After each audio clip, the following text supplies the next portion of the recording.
नाली subscribe button T को दबाई दियंतु और पाखरे थिबा बेल आइकन टी को दबाई दियंतु जहा फल सर्वप्रथम भिडियोटी आपण देखि पारिबे। मूषा मूषा समस्ते देखिथिबे। मूषा तो प्रत्येक स्थान रे देखा जाती। घर बिल बाड़ी प्रत्येक स्थान रे मूषा घर करी रही थांती। एही मूषा मनुष्यर अनेक क्षति मध्य करिथांती। मूषा मानक द्वारा अनेक मारात्मक रोग यथा प्लेग भलिया रोग व्यापी थाए।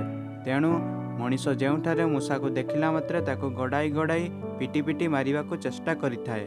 हेले आपण केबे शुणिथिबे मूषा भलिया प्राणी को मंदिर रे पूजा पाउथिबार? आश्चर्य लागुथिले मध्य यह सत्य। एठारे मंदिर रे एते परिमाण रे मूषा रहउचंती जे यह मंदिर रे चलिला बेले मध्य बहु सतर्कता तले पाद पकाइबाको पड़ी थाए। नमस्कार दर्शक बंधु, मु हार्दिक मु आपण मानकु स्वागत करुछि।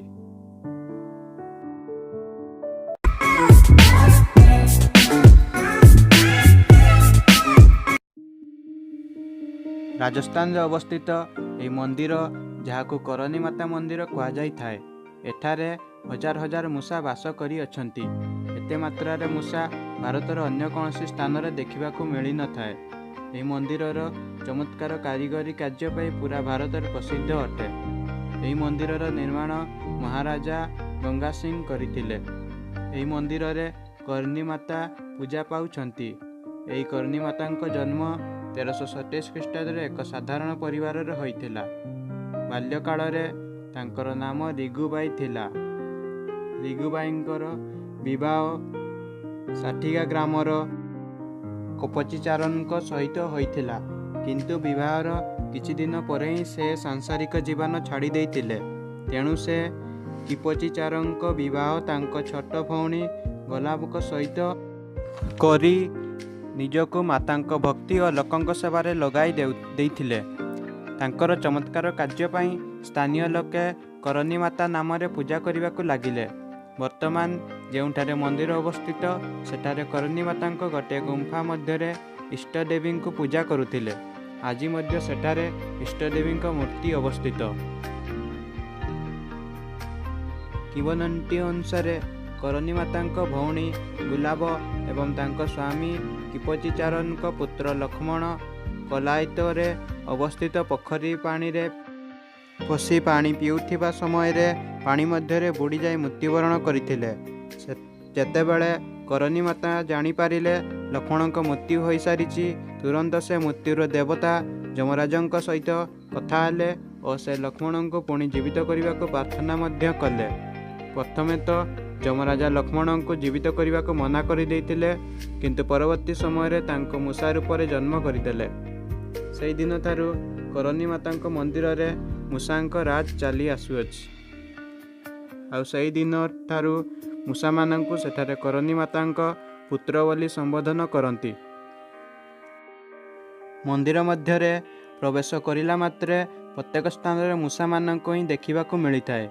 एही मंदिर को पूजा करिवा पई गले तळको भल भावरे देखि चलिबा पई पड़िथाए। कारण एठारे चलिला बेले जदि कौनसी मूषा पाद तळको चली आसे तो पादरे माडिबा द्वारा तार मृत्युवरण होइथाए। ताहाले एहा बहुत बड़ अशुभ संकेत बोली कहा जाय थाए।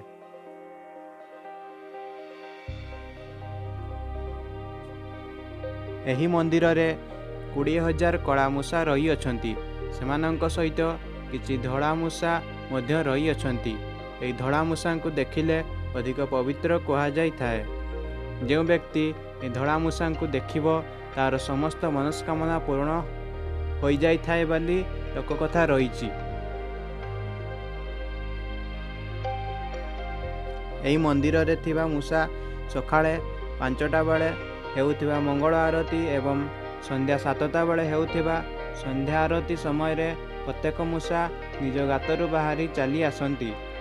एठारे रहउथिबा मूषा को काबा भी कहा जाए।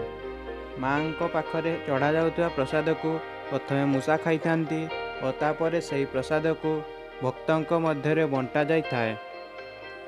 ताहाको भक्त अनेक आनंदर सहित खाई थांती। किलो बिलेई भलिया मूषाखिया प्राणी मानक पाखरु रक्षा पाई मंदिरर खोला स्थान रे जाली लगा जाई अछि। ସେଠାକାର ଲୋକଙ୍କ କହିବା ଅନୁସାରେ ସେହି ମୂଷାମାନେ ଆଜି ପର୍ଯ୍ୟନ୍ତ କୌଣସି ବ୍ୟକ୍ତିଙ୍କୁ ଅସୁବିଧାରେ ପକାଇ ନାହାନ୍ତି। ଅସଂଖ୍ୟ ମୂଷା ଥିବା ଏହି ମନ୍ଦିରରେ ବାହାରୁ ଦେଖିଲେ ଗୋଟିଏ ମଧ୍ୟ ମୂଷା ଦେଖାଯାଇ ନଥାନ୍ତି। ଏହି କାରଣ ଯୋଗୁଁ ଭାରତର ପ୍ରତ୍ୟେକ ସ୍ଥାନରୁ ଏଠାକୁ ପ୍ରତ୍ୟେକ ବର୍ଷ ଶହ ଶହ ଭକ୍ତ ଦର୍ଶନ କରିବାକୁ ଆସିଥାନ୍ତି ଓ ନିଜର ମାନସିକ ପୂରଣ କରିଥାନ୍ତି। ଏହି ମନ୍ଦିରରେ ଏତେ ସଂଖ୍ୟାରେ ମୂଷା ରହିଥିଲେ ମଧ୍ୟ ଏଠାରେ କେବେ ବି ମୂଷାମାନଙ୍କ ଦୁର୍ଗନ୍ଧ ହୋଇନଥାଏ ଓ ଏଠାରେ ଏହି ମୂଷାମାନଙ୍କ ପାଇଁ କୌଣସି ବ୍ୟକ୍ତି ରୋଗାକ୍ରାନ୍ତ ମଧ୍ୟ ହୋଇନଥାନ୍ତି।